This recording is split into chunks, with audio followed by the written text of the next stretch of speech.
Hello, and thank you for joining us today on your Sage Intacct product demonstration. My name is Melissa Powell with LBMC Technology Solutions, your Sage Intacct implementation partner.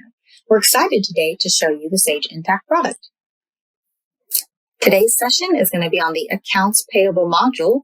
It will include reviewing vendor records, AP bills, payments, and much more. Let's jump in. Within the Accounts Payable subledger of Sage Intacct, we can do activities such as entering vendors, entering AP bills, approving bills if applicable, paying bills, printing checks, and much more. Within the vendor record of Accounts Payable, we can see here that this is our vendor listing. A vendor listing can have a multitude of views, which we will look at in a moment. A view consists of columns that state information. Within the vendor itself, there are several attributes available when setting up a vendor. Within the vendor record, we can see that our vendor ID numbers in this instance are being auto-numbered. The system gives you options to choose auto-numbering or to identify the custom ID for your vendor. You will also indicate the vendor name. Vendors can be active non-posting for parent type of vendors, or inactive. You also can indicate a vendor for one-time use, meaning once this vendor goes through the cycle of entering a bill and paying it, it will automatically become inactive. On our primary contact record within the AP bill, we can list contact information such as first name, last name, print as, address, primary email, and even secondary email. You can also indicate a vendor is an individual person and include URLs. There's several additional tabs to include additional information on the vendor record. Within the Additional Information tab, we can indicate vendors by type. The vendor type is a custom field. You decide what options are available for vendor type. Once vendors are assigned a type, this can then be used for filtering and reporting capabilities. We can also indicate parent-child relationships, 1099 information such as tax ID, 1099 name, form and box type, as well as our W-9 attachments is available as well. In our billing details, you can also see that we can default an expense account to help with data entry, meaning anytime we enter an AP bill for BioWash, our line level of the AP bill will automatically default to medical supplies. We can also enter credit limits for a vendor.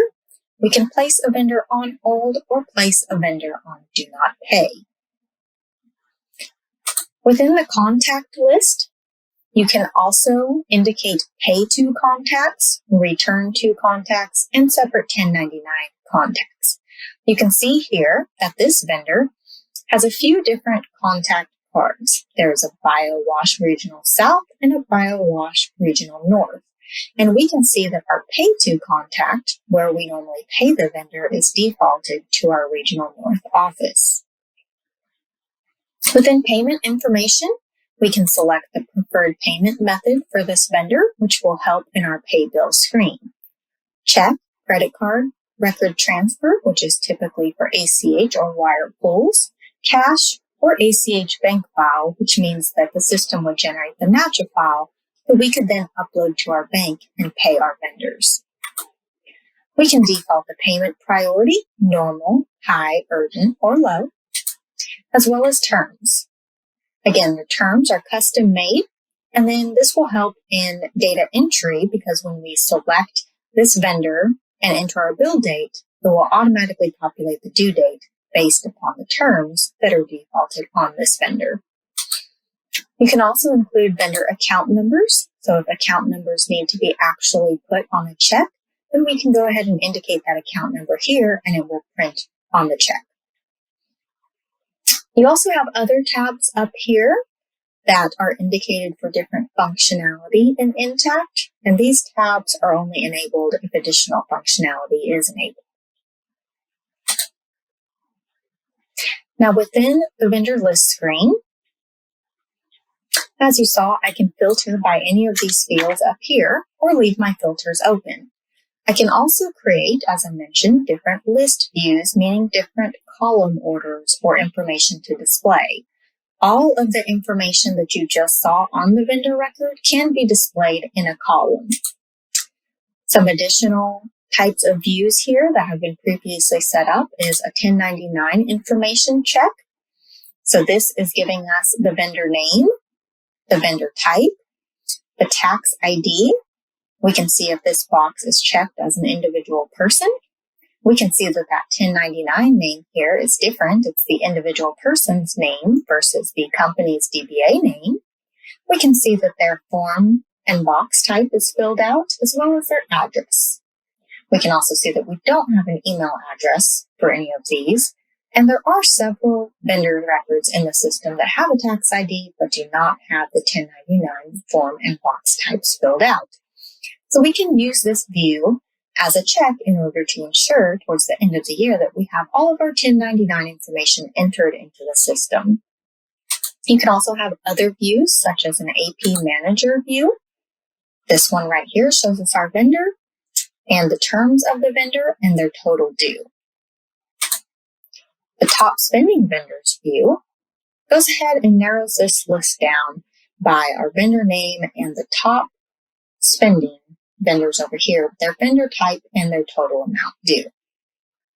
So as you can see, different views can be set up to give you different information in the list screen of your vendor. Now when entering bills and accounts payable, Thank you for joining today's session. For more information, you can visit us at our website at lbmctech.com or send us an email at info@lbmctech.com. There's an option to use OCR scanning capabilities to pre-populate fields in a bill. And there's also the option to import AP bills. Together, we'll look at those options each individually. So if I want to just add a bill from scratch, I would click the Add button, and that would bring me into the AP bill entry screen. The AP bill entry screen is first going to ask me for header type of information, which might include the transaction date. It will default the GL posting date to the transaction date that I enter, but I can obviously adjust that GL posting date if I need it to post in a prior or future period. I would, of course, select the vendor, and I can always do that by starting to type in the name of the vendor, and the vendor will come up. Or I can, of course, just use the entire vendor listing to find my vendor as well. So if I want to start typing in, I'll use this Boston one here. I can, of course, select that. That populates my pay to and my return to from the vendor record. If a vendor has different pay to or return to options, you can toggle between those to adjust who the pay to is, and that will adjust the pay to person, contact, and address, as you can see. You will, of course, enter the bill number as well. Any reference or PO numbers that you might have, any descriptions that you would like to put. My terms will default if that term is defaulted on the vendor record, as we saw previously, which will then default my due date below. If I do not have the term set, I can, of course, key in the due date. I can enter a recommended pay on date if I have that date. I can add attachments if I need to. And, of course, I can set a payment priority, and I can use this in my pay bill screen. Then, of course, I would move on to actually coding the bill. So if I want to go ahead and code the bill to a certain location, a certain department, item, if I need item, we don't have to fill in that though if it is not required. GL account will default, again, if that is defaulted on the vendor record. If not, I would have to populate this field. And of course, the class dimension if I am using that. Then I can put the amount of the bill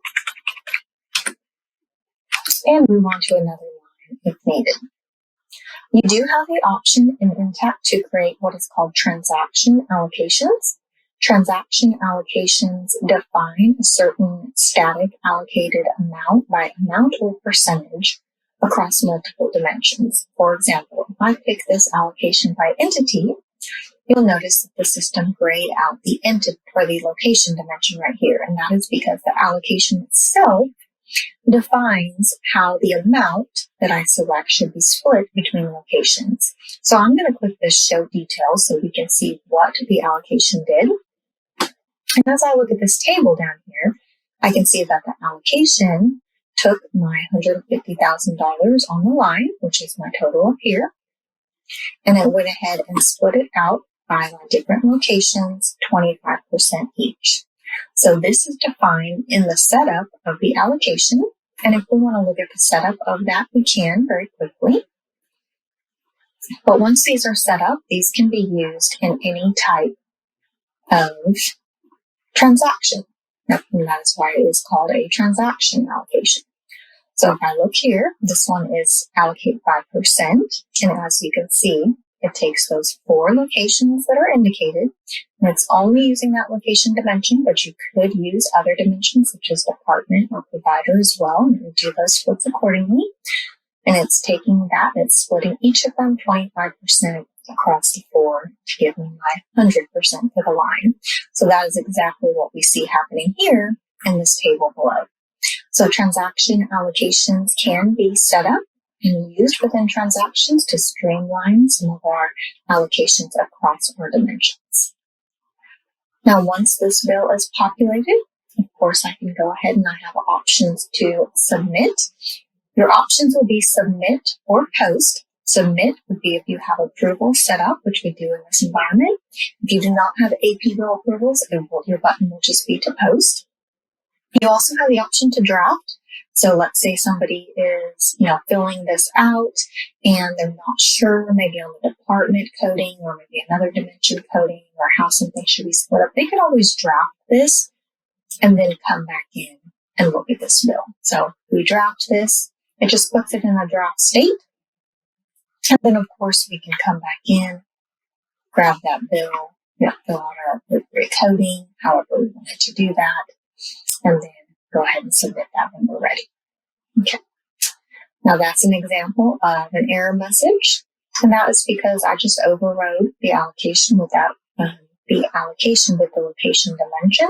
So anytime there is an error, the system is going to give you an error message, and it's going to let you know what you did incorrectly. So that is always helpful as well. So let's look at the other 2 options. So that is just entering a bill from scratch. Now, I mentioned there is an option for import as well, so we'll cover that one next.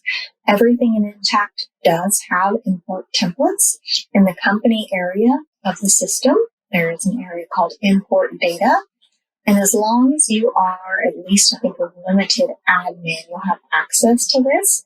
So it has all of the templates that you would need to import any type of data. So if we're looking at something like accounts payable bills right here, there's a template. They're on Excel-based templates, and then here's the place where I would import it. So if we look at that template, it's basically, the same thing you saw on entering a bill. It's just horizontal across, right? So if I look at this, I have things like a bill number, my vendor ID, the date I created it, the date this bill is due, however many lines I have on that bill. So this one has 3 lines. The GL accounts it's coded to, the dollar amounts it's for, and then my dimension splits. So this one has all the same location, all the same department, and then different item SKUs that they're coding those amounts across to. So you could, of course, have multiple AP bills on this template in this format, with multiple line items, as you can see. And then you can import those all at once. And when you import those, of course, it's going to go ahead and it's going to drop the bills into this bill listing screen right here that you have imported. So that is another option as well.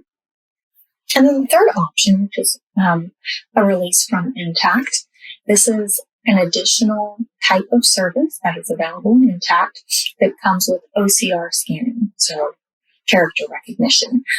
Basically with this, a vendor can email a bill into the system.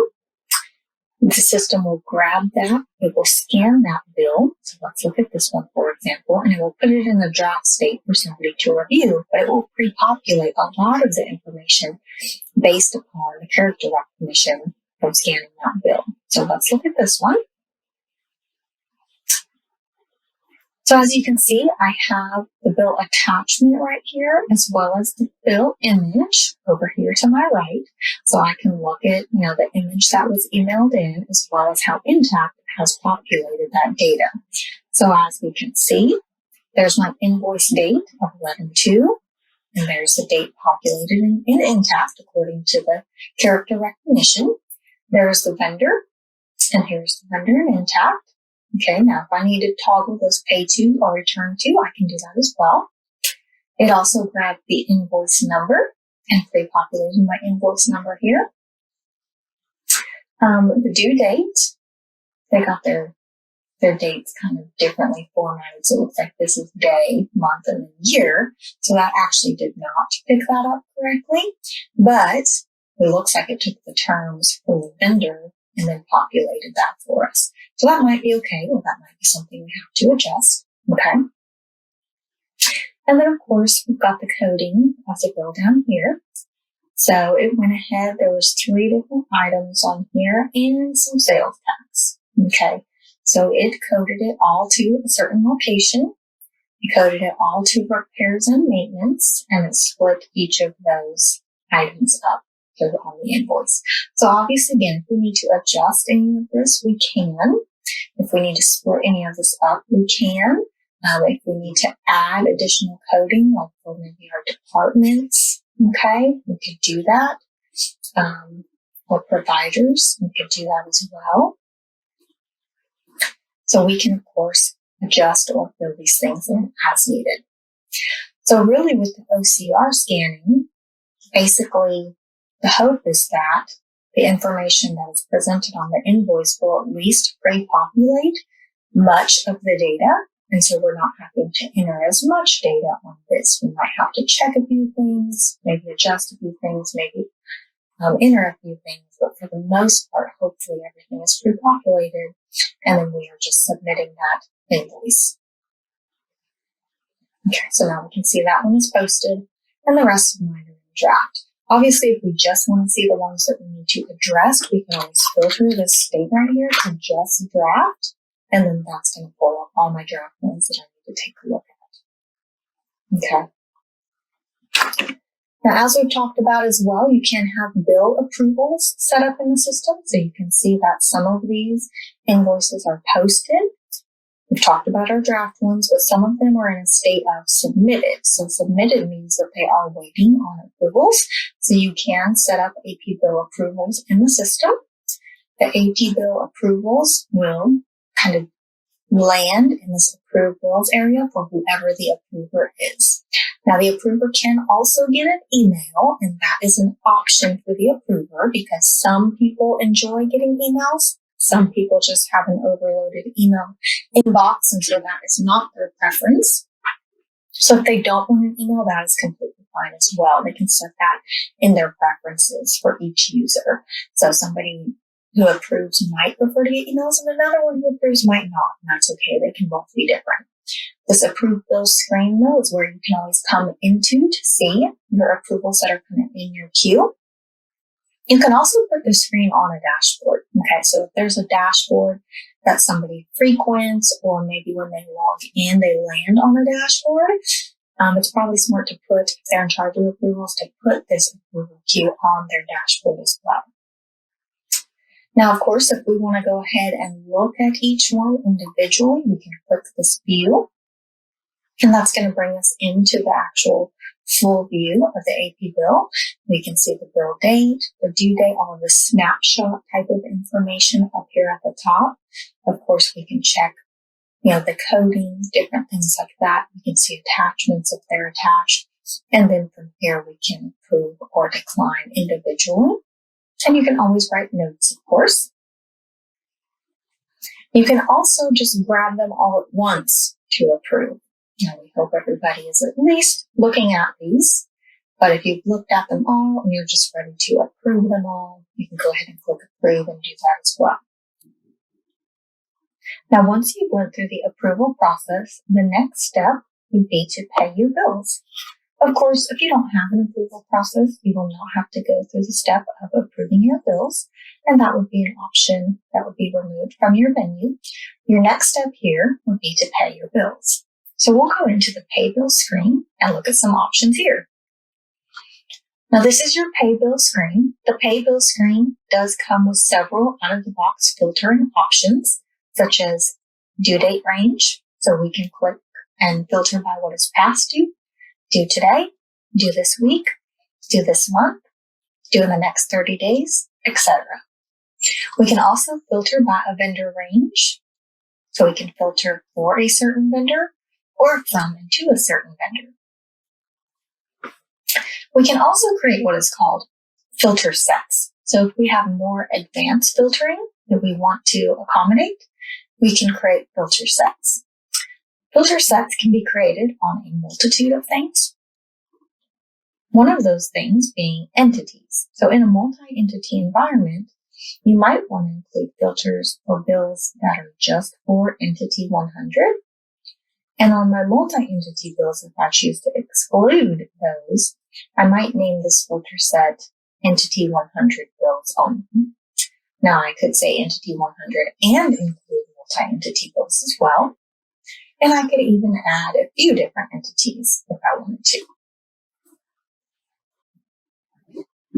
I can also create filter sets with different objects in the system. So for example, if I want to take an object on the vendor record, such as payment priority, filter that for all my urgent pay vendors, I might name this filter urgent pay vendors, and then I could use that in my filter set. So as you can see, there's several ways to create customized filter sets that then you can apply in this pay bill screen to help control or consolidate the amount of bills that you're seeing in the screen. In a multi-entity environment, the screen can get potentially very heavy with the list of bills that you might see in the screen. So filter sets provide a great way to be able to filter down those bills for you. Now, when I have my filters included and I want to go on to going ahead and paying, my bills by certain methods, the available methods in Intacct are, of course, to produce a check, to record that something has been paid by a credit card, to record a record transfer, typically meaning a withdrawal from your bank, so ACH withdrawal or wire withdrawal or some other source of how a bill might have been paid outside of the system, cash, or ACH bank file. This ACH bank file right here is the ability for Intacct to generate a natural file that then you upload to your bank, and your bank cuts ACHs to your vendors. So in this example, we'll use the check method. We, of course, pick the bank that we would like to cut the checks from, select the payment date, and then, of course, select any bills that we want to pay. Now you can see here there's some blue hyperlinks available on this page as well. So if I want to drill down into the actual bill, I can click that and it's going to open up a screen for me where I can see the bill from here. So I don't have to exit out or open up a separate screen. Of course, I can see all the line item details, any attachments, etc. You also have this line details area over here. So if you want to click the line details, you can see how many lines are in each bill. So this one just has 21 line for $25,000 and a credit of $500 available. But something like this one right here has several lines available and a credit of $45 available. And we can see right here that the two lines at the top are available to apply that credit against, but they're not available at the bottom two lines, and that's because of the entity. So the credit sits at this entity 100, so it's available to apply entity 100. Credit does not sit at entity 200. So of course I can decide which line I want to apply that credit against using the screen right here and save that. Now, of course, if I want to go ahead and mark these as paid by check, I can go ahead and do that. And that will kick those three out of my queue. Now, if I have a few that, let's say, they took ACH out of my bank, So I want to mark those. I can go ahead and say record transfer. We'll say that they took them out of this bank account, and I can mark those as paid. And then I'll pick those out of the queue. Now, of course, if you are actually printing checks, then there is a second step to be able to print those checks. So that would be in my print checks area. So we're going to go ahead and toggle over to that screen. Now I'm going to pick the checking account we're looking at. These are all of my checks. Now, if I need to see checks that might have been created by somebody else, I can toggle this to all, and then I would see everybody's, checks that they have put into the queue. If I just need to look at mine, I can just toggle to my checks.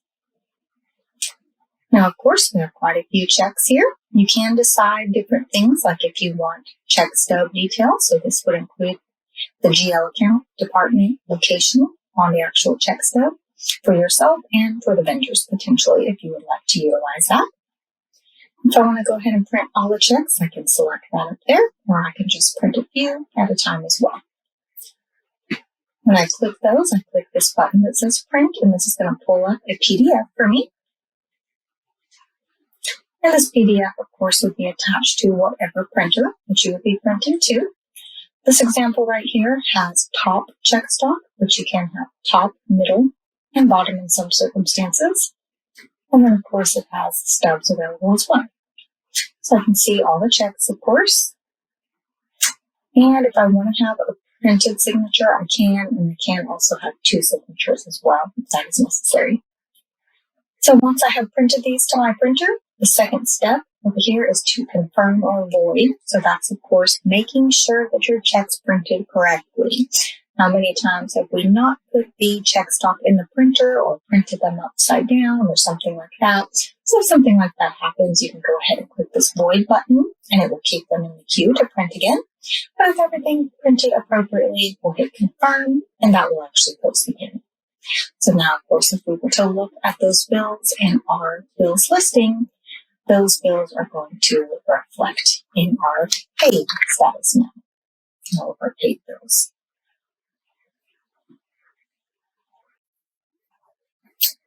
Now we have went through the main tasks in the accounts payable module. Some other things that you can, of course, do in the accounts payable module might include recording vendor advances, recording vendor adjustments, which would be any credits or debits to a vendor's accounts, recording manual payments, which is basically an AP bill and a check all at once, and of course, completing any type of 1099.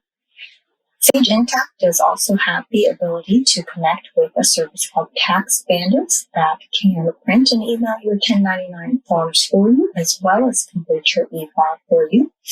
And in the last slide of this presentation, I will include a link to that where you can read more information about the integration with Tax Bandits. You also have all of your standard AP subledger reports, including your AP ledgers, bills analysis, and of course, aging reports as well, available on accounts payable. I will also include some lists to additional payment services for Sage Intacct. There are a couple payment services that will cut checks for you and initiate ACHs for you. So I'll provide links to those additional services as well. Thank you today for joining our product demonstration on the accounts payable module, which included vendor records, entering AP bills, paying AP bills, and other options. We'd also like to provide information for you on some of the following features, including American Express Payment Service, CSI Payment Service, and Tax Bandits.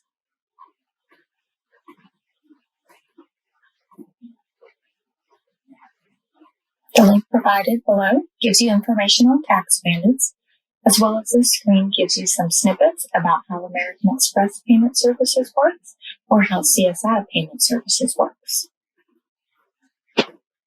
We'd like to thank you for joining today's product demonstration. For more information, you can always visit our website at lbmctech.com or email us at info@lbmctech.com.